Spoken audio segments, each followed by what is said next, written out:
다음에 보이는 이 사진 혹시 보신 적이 있으신지요? 이것은 19세기 말 조선 선비의 식사하는 모습으로 알려져 있습니다. 여러분 지금 보시면은 밥의 양을 한번 주목해 보시겠습니까? 양이 적은 것 같습니까? 많은 것 같습니까? 많은 것 같죠?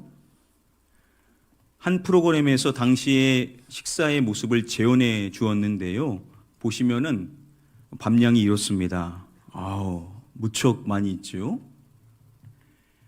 조선시대 성인 남성의 한 끼 밥량이 오늘날 공깃밥의 5배 정도였다라고 하니까 무척 많이 먹었음을 알 수가 있습니다. 음식 인문학자로 알려진 주영아라는 교수님이 한 프로그램에서 앞서서 보신 이 조선 선비의 식사하는 그 밥 양에 대하여서 이야기를 해 주었습니다. 조선 사람들이 이렇게도 많이 먹는 것에 대하여 주변국에 관심이 많이 있었다라고 이야기를 했습니다. 프랑스 출신의 선교사였었던 마리 다빌리가 19세기 이 조선에 도착을 했었을 때 크게 놀라게 되었습니다. 그는 이러한 기록을 남겼는데요. 65세가 된 어떤 조선인은 식욕이 없다면서도 밥 5사발을 비웠다라고 기록을 했습니다. 식욕이 있으면 얼마나 더 많이 먹었을까요? 이 우리 조선 사람들의 그 먹는 양이 어마어마했기 때문에 이제 크게 놀라게 되었었던 것이죠. 또 이러한 기록도 있습니다. 한 사람은 어떤 내기에서 7인분까지 먹었다. 그가 마신 막걸리 사발수는 계산하지 않은 것이다. 조선인의 잘 먹는 것에 대한 이 식성에 대한 기록들이 또 있습니다. 영국 여행가로 조선 땅을 왔었던 이사벨라 비숍은요, 이러한 기록을 남겼습니다. 서너 명이 앉으면 복숭아와 참외 20개에서 25개가 없어지는 게 다반사다. 미국 동양학자였었던 윌리엄 그리피스도 조선 땅을 밟았었는데요. 이렇게 조선인이 말한 내용을 기록했습니다. 조선 사람이 밥 먹을 때 말을 하지 않는 것은 음식을 더 많이 먹기 위해서라고 주장했다. 우리가 밥 먹을 때 말이 없는 이유가 여기에 있었던 거죠. 이 외에도 이 조선인이 잘 먹는 것에 대한 기록들이 많이 있습니다. 자, 이러다 보니까 서양인이 조선인을 뭐라고 불렀냐면 대식가라고 불렀다라고 합니다. 오스트레일리아 작가였었던 헤세 바르텍도 조선에 방문한 적이 있었는데요. 조선인에 대해서 이렇게 기록을 했습니다. 대식가라는 점에서 비교할 만한 대상이 없다. 포르투갈 선교사였었던 루이스 프로이세도 조선인에 대해서 이렇게 기록을 남겼습니다. 대식가고 힘이 아주 좋다. 이렇게 서양인들이 우리 조선인을 뭐라고 칭했냐면 대식가라고 이렇게 칭했다라는 것이죠. 단순히 외국인만 그런 것이 아닙니다. 조선 후기 실학자였었던 성호 이익 선생이 성호사서 17권 인사문에 이렇게 기록을 했습니다. 우리나라 사람들이 다식에 힘쓰는 것은 천하 으뜸이다. 그래서 우리 민족을 어떠한 민족이라고 했냐면 다식의 민족, 많이 먹는 민족이다. 다시 말하면 대식의 민족이라는 것이겠죠. 그래서 누군가는요, 우리 대한민국 한국 사람에게는 이 대식의 DNA가 있지 않겠는가라고 이야기를 하곤 합니다. 여러분, 당시 이렇게 많이 먹은 데는 사실 그런 만한 이유도 있었고, 또 오늘날 우리가 무조건 많이 먹는다는 것이 또 미덕으로 여겨지지 않는 시대죠. 자, 그런데 여러분, 우리가 잘 먹을 수 있는 환경이 있고 또 잘 먹을 수 있는 소화 능력이 있다라는 것은 축복이 아닐 수가 없을 것입니다. 여러분, 아시아 국가 가운데 남성과 여성 모두 최장신인 나라가 어느 나라일까요? 모르셨군요. 우리나라입니다. 우리나라가 남성도 여성도 가장 키가 큰 아시아 국가입니다. 우리나라 사람들이 아시아인들 가운데 가장 키가 큰 데에는 여러 요인들이 있겠지만 우리가 잘 먹는 것 역시도 결코 빼놓을 수 없는 사항일 것입니다. 우리 한국인들은 잘 먹는다라는 것이죠. 여러분, 이스라엘 백성들이 출애굽을 하여 광야의 여정을 걸어갈 때 그들은 스스로 먹을 것을 찾을 수가 없었습니다. 그래서 하나님께서 그들에게 허락해 주신 것이 있었는데 하늘에서 뭐가 내렸습니까? 만나가 내렸죠. 하나님께서는 매일 그들에게 만나를 내려주셨고 이스라엘 백성들은 그 만나를 취하여서 매일의 양식으로 삼을 수가 있었습니다. 자, 그러면 우리가 질문해 봐야 되는 것이 왜 하나님께서는 이러한 방식으로 그들에게 음식을 제공해 주신 것인가? 그런 데에는 분명한 이유가 있겠지요. 우리는 그것을 신명기 8장 3절 말씀을 통해서 확인을 해볼 수가 있습니다. 우리 함께 이 말씀 우리 한 목소리로 읽어보겠습니다. 시작. 만나를 내게 먹이신 것은 사람이 떡으로만 사는 것이 아니요 여호와의 입에서 나오는 모든 말씀으로 사는 줄을 내가 알게 하려 하심이니라. 이스라엘 백성들을 이끄는 모세가 온 백성들에게 말하는 것입니다. 만나를 내게 먹이신 것은, 하나님께서 그들에게 만나를 내리신 이유가 무엇인지를 밝혀주는 것입니다. 마지막에 보면요, 내가 알게 하려 하심이니라. 바로 이스라엘 백성들이 알기를 원하는, 하나님께서는 그들이 알기를 원하시는 것이 있었기 때문에 그들에게 만나를 공급해 주셨다라는 것입니다. 자, 이것은 오늘날 우리도 꼭 알아야 되는 중요한 사항일 것인데요. 말씀을 보면 먼저 사람이 떡으로만 사는 것이 아니요 라고 말씀을 합니다. 사람이 육의 양식으로만 결코 사는 것이 아니다 라고 먼저 말하면서 우리에게는 또 중요한 것이 있다라는 것을 밝혀주는 것입니다. 이렇게 말씀하죠. 여호와의 입에서 나오는 모든 이것으로 사는 줄을 이라고 말씀하는 겁니다. 여호와 입에서 나오는 모든 말씀, 여호와의 입에서 나오는 모든 말씀으로 사는 줄을 내게 알게 하려 하심이니라 라고 밝혀주는 것입니다. 사람은요, 떡으로만 결코 사는 것이 아니라는 것이죠.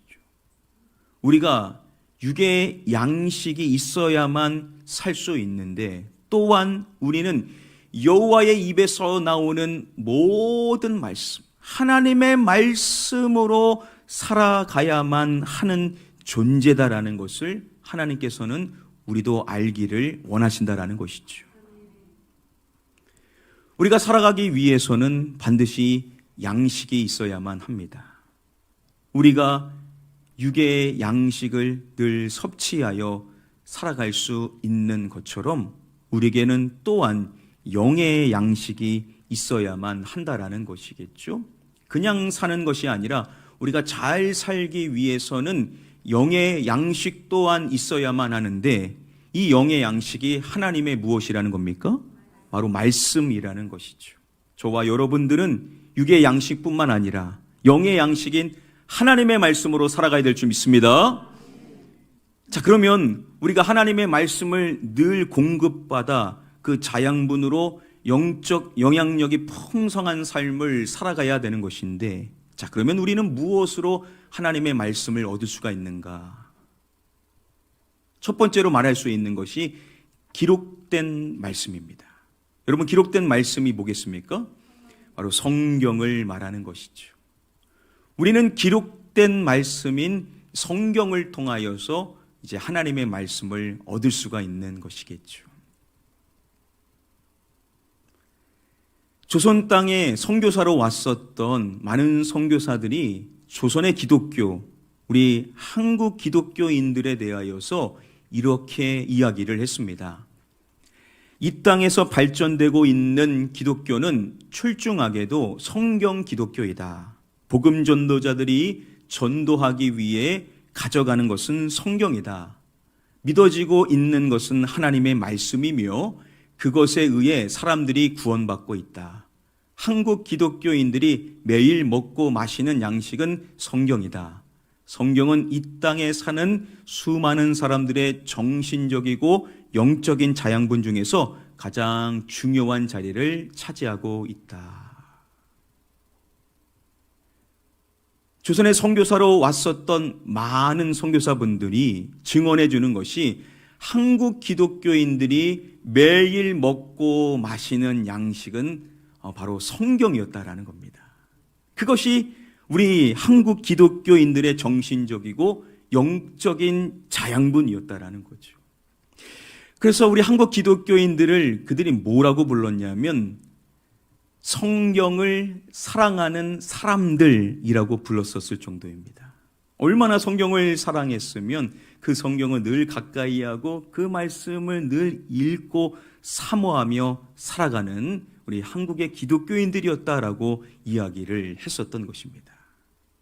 우리 믿음의 선진들은 이 성경을 늘 가까이 하여서 그 성경을 읽음으로 말미암아 하나님의 말씀이 주는 많은 자양분들을 얻어서 오늘날 우리가 이렇게 신앙생활을 할 수가 있었던 것이겠죠.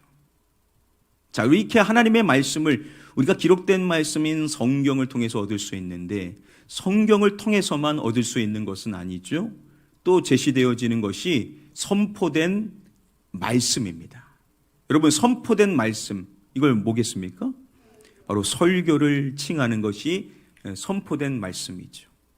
우리는 성경뿐만 아니라 선포된 말씀인 설교를 통해서도 또한 우리가 하나님의 말씀을 우리가 얻을 수가 있다라는 것이죠. 다음의 사진은요, 1910년대의 부인들의 모습인데요. 이것은 당시 기독교인이었었던 여성들이 사경회에 참석하기 위하여서 준비하여 출발하는 모습입니다. 그리고 다음의 모습은요, 1910년 평양에서 있었던 부인 사경회에 참여했었던 여성들의 단체 사진입니다. 사경회. 이 사경회라는 것은 당시 교인들이 성경에 대한 말씀을 듣기 위하여 모이는 모임을 칭하는 것이었습니다. 당시 성도들이 이 말씀을 듣기 위하여서 모임을 가졌는데 그게 이게 사경회라는 것입니다. 자, 그러면 당시 성도들은 평소에 말씀을 들을 수 없는가? 아닙니다. 예배를 통해서 우리와 똑같이 말씀을 정기적으로 들을 수가 있었는데 또 이 사경회를 통하여서 말씀을 사모하여 그들이 모여서 함께 말씀을 들었다라는 것이죠. 앞서서 보셨었던 이 사진에서 여성들이 큰 짐을 머리에 이고 또 메고 있는 것을 볼 수가 있습니다. 왜 이렇게 큰 짐을 이렇게 메고 또 지고 있는 것일까요? 당시 사경회는 며칠 하는 것이 아니라 일주일에서 2주 동안 진행이 됐습니다. 그러니까 멀리서 오시는 분들은 그냥 짐을 다 바리바리 싸가지고 교회에서 숙식을 하면서 일주일, 2주 동안 계속해서 말씀을 들었다라는 것이죠. 당시 조선의 기독교인들이 우리 믿음의 선진들이 얼마나 말씀을 사모했냐면 그 말씀을 집중적으로 듣는 그 사경의 자리에 어떻게든 참석하고자 다 이렇게 짐을 싸서 왔었다라는 겁니다. 이렇게 사경회로 시작했었던 모임이 이제 바뀌어서 어떻게 칭해지게 됐냐면 부흥회로 칭해지게 됩니다. 이 사경에서 부흥회로 바뀌면서 바뀐 부분들도 있지만 이 부흥회 역시도 무엇의 자리였냐면 말씀의 자리였었습니다. 성도들이 하나님의 말씀을 평소에도 듣지만 집중적으로 듣는 이 부흥의 자리를 사모했고, 많은 우리 조선의 믿음의 선진들이 모여서 이 말씀을 함께 들었었던 것이죠.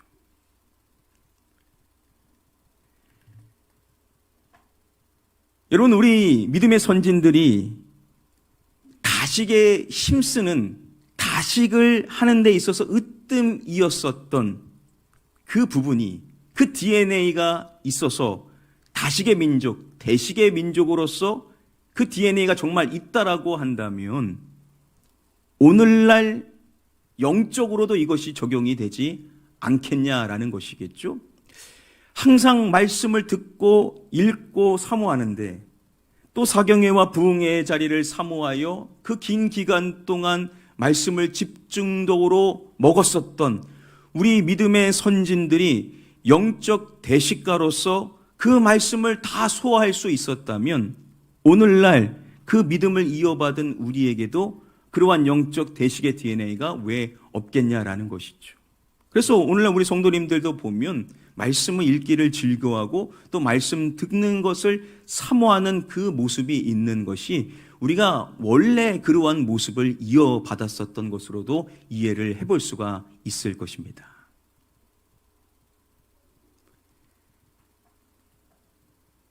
제가 미국에서 공부했었던 한 학교는 수업이 크게 두 가지 방식이 있었습니다. 한 가지 방식은 우리가 평소 해오는 것처럼 일정한 기간 동안, 제가 공부했었던 학교는 10주 동안 했었는데요, 정해진 요일에 2시간만 수업을 듣는 방식입니다. 이제 이런 방식만 있는 것이 아니라 또 다른 방식이 있는데 집중적으로 수업을 하는 방식입니다. 이것은 일주일 동안 그 수업만 처음부터 끝까지 계속 듣는 것입니다. 그래서 한 주 만에 수업을 끝내는데 아침부터 저녁까지 계속 그 수업만 듣는 방식입니다. 그런 사정이 있고 또 그러한 이유가 있고 장단점이 있겠지만, 개인적으로는 이 후자의 방식을 통해서 많은 도움을 얻을 수가 있었습니다. 평소에는 해보지 않았었던, 계속 똑같은 것을 집중적으로 공부하다 보니까 그 시간을 통하여서 평소에는 얻을 수 없었던 통찰력을 얻을 수가 있었습니다. 여러분, 이제 오늘 저녁부터 축복 부흥성회가 시작을 하게 됩니다. 우리가 총 7번의 집회를 통하여서 7번의 하나님의 말씀을 듣게 되는데요. 자, 우리에게 영적 대식의 DNA가 있다라고 한다면, 우리가 영적 대식가와 같다라고 한다면 우리는 이 7번의 말씀을 다 충분히 소화할 수 있는 줄 믿습니다.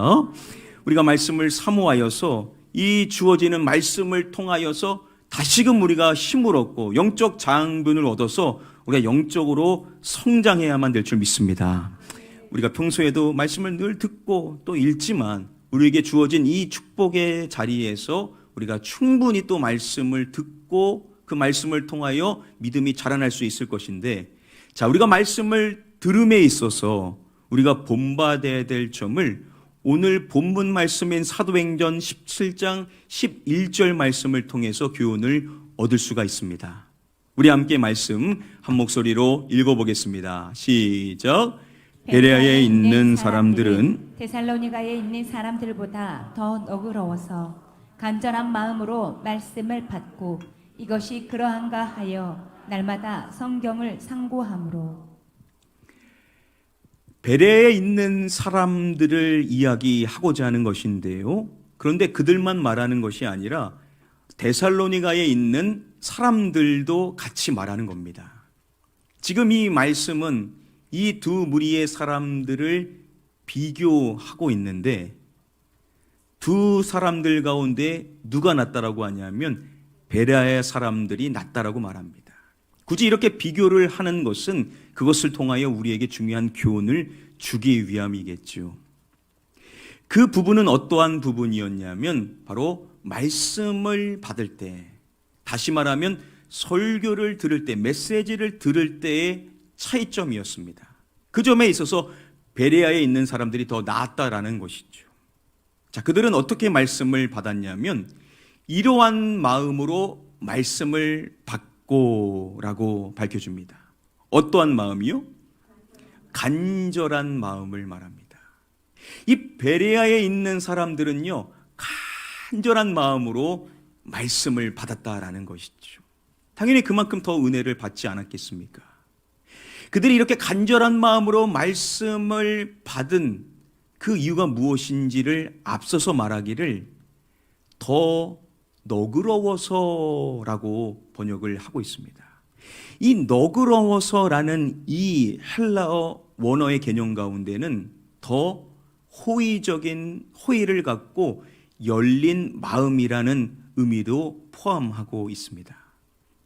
바로 이 베레아에 있는 사람들은 데살로니가에 있는 사람들보다 더 호의를 갖고 열린 마음으로 이제 말씀을 받았다라는 것이겠죠. 여러분, 지금 이 말씀은 데살로니가에 있는 사람들과 또 베레아에 있는 사람에게 따로 설교를 했었던 사람이 있는 상황입니다. 그 중에 한 사람이 바로 사도 바울입니다.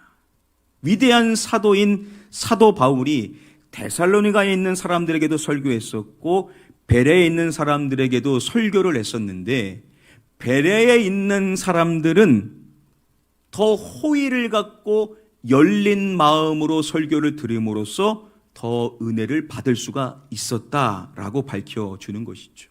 이 말인즉 베레아에 있는 사람들은 사도 바울을 대할 때 더 호의를 갖고 열린 마음으로 그를 대했던 것으로도 우리가 이해를 해볼 수가 있을 것입니다. 그랬더니 더 간절하게 말씀을 받아 은혜를 누렸다라는 것이죠. 여러분, 그렇죠. 우리도 똑같은 사람이어도 내가 더 호의를 갖고 있으면, 더 마음이 열려 있으면 그의 말에 더 귀 기울이지 않습니까? 그의 말을 통해서 더 중요한 것들을 우리가 얻을 수가 있겠죠.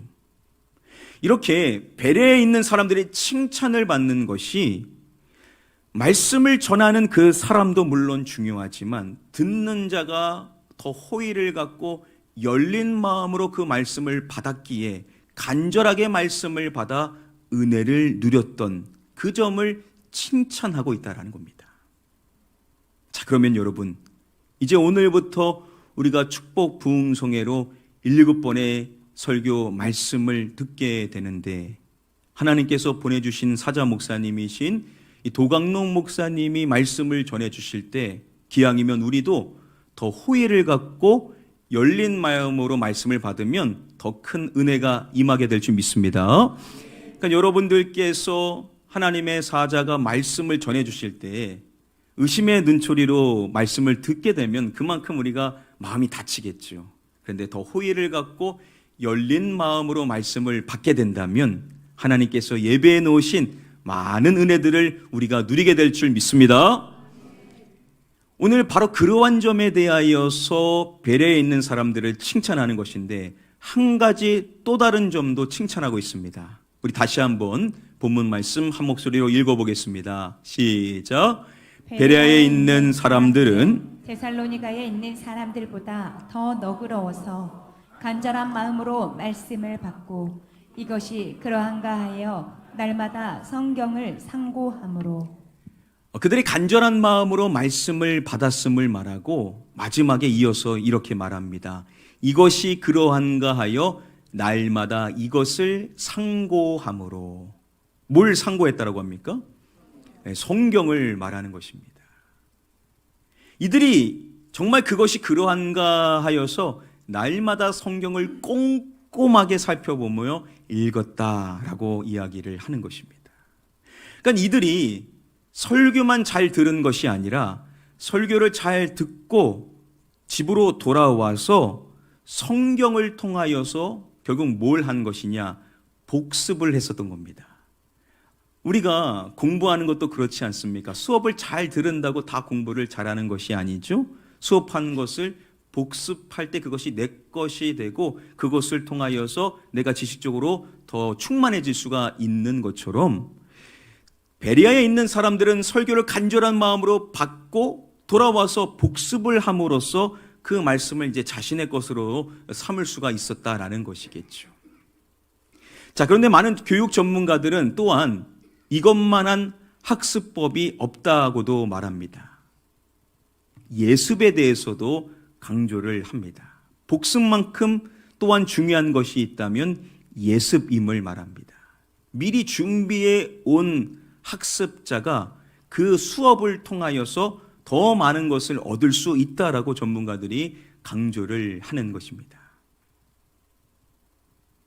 이번 축복 부흥성의 주제, 주여 축복의 현장 되게 하소서라는 주제로 이제 우리가 7번의 말씀을 들을 수가 있는데, 이 부흥성회의 장점이 있다면 우리가 말씀의 제목과 본문을 미리 알 수 있다라는 장점이 있습니다. 오늘 저녁 첫 번째 집회의 설교 제목입니다. 반드시 복 주시리라. 한번 따라해 볼까요? 반드시 복 주시리라. 본문 말씀은 히브리서 6장 13절부터 15절까지의 말씀입니다. 그리고 이제 내일 새벽 집회 벼랑 끝에서 경험한 하나님의 축복이라는 제목이고, 본문은 창세기 17장 1절부터 8절까지의 말씀입니다. 자, 그리고 내일 저녁 월요일 저녁 집회 믿음을 사용하라라는 주제의 말씀이고, 본문은 마가복음 9장 23절부터 29절까지의 말씀입니다. 자, 그리고 화요일 새벽 집회 깊은 옥에서 경험한 하나님의 축복이라는 제목으로 우리가 말씀을 받게 되고요. 본문은 창세기 39장 19절부터 23절까지의 말씀입니다. 그리고 화요일 저녁 집회 영적 거인의 꿈을 꾸라라는 제목이고요. 본문은 빌립보서 2장 13절 말씀입니다. 수요일 새벽 집회 마른 뼈도 사랑하시는 하나님이라는 제목의 말씀을 우리가 받게 됩니다. 본문은 에스겔 37장 1절부터 6절까지의 말씀입니다.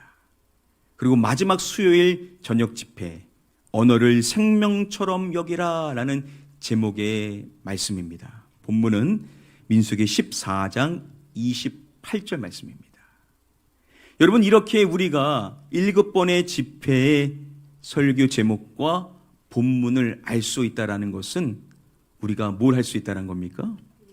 예습을 할 수가 있다는 것이겠죠. 그래서 여러분들을 위하여서 문서를 좀 준비해 봤습니다. 지금 다 나눠주시겠습니까? 원래는 6페이지짜리의 문서를 준비했었는데 여러분들께 부담이 될까봐 줄였습니다. 원래는 Q&A, 질문에 대한 답을 쓸 수 있는 묵상을 할 수 있는 형식으로 준비했다가 그럼 여러분들이 부담이 되실 것 같아서 그런 것들은 다 빼고 설교 제목하고 설교 본문을 직접 기록을 해놨습니다. 그래서 여러분들이 직접 찾아보지 않아도 여러분들이 말씀을 읽을 수 있게끔 형식으로 준비를 해놨습니다. 그러니까 여러분들이 하실 것은 간단합니다. 자, 오늘 저녁 첫 번째 시간이죠. 설교 제목을 읽으시면 됩니다. 반드시 복 주시리라. 먼저 큰 목소리로 읽으시고, 또 본문 히브리서 6장 13절부터 15절 말씀을 읽어오시면 되겠습니다. 읽으실 때 속으로도 읽을 수 있겠지만 소리를 내어 읽는 게 좋습니다. 저도 성경을 읽을 때는 소리를 내어서 제 귀로 다시 한번 들을 수 있도록 소리를 내어 있습니다. 그래서 오늘부터 여러분들께서 설교 제목을 읽고, 그리고 성경 본문 말씀을 큰 목소리로 소리를 내어서 읽으시면 되겠습니다. 어렵지 않죠? 다 하실 수 있으시겠죠? 그래서 여러분들이 미리 예습을 좀 해오셔서 어떠한 말씀이 나에게 주어질까 기대하는 마음을 갖고 여러분들이 이 자리에 임하시면 훨씬 더 큰 은혜가 임할 수 있게 될 줄 믿습니다. 자, 이번 축복의 현장이 될 것이라는 기대감을 저도 갖고 있는데요. 여러분들 모두가 하나님의 말씀 사모하여서 영적 대식가답게 하나님의 말씀을 다 여러분들의 것으로 소화하여서 영적인 성장을 이루실 수 있는 저와 여러분들 다 되게 되시기를 주님의 이름으로 간절히 축복하며 축원합니다.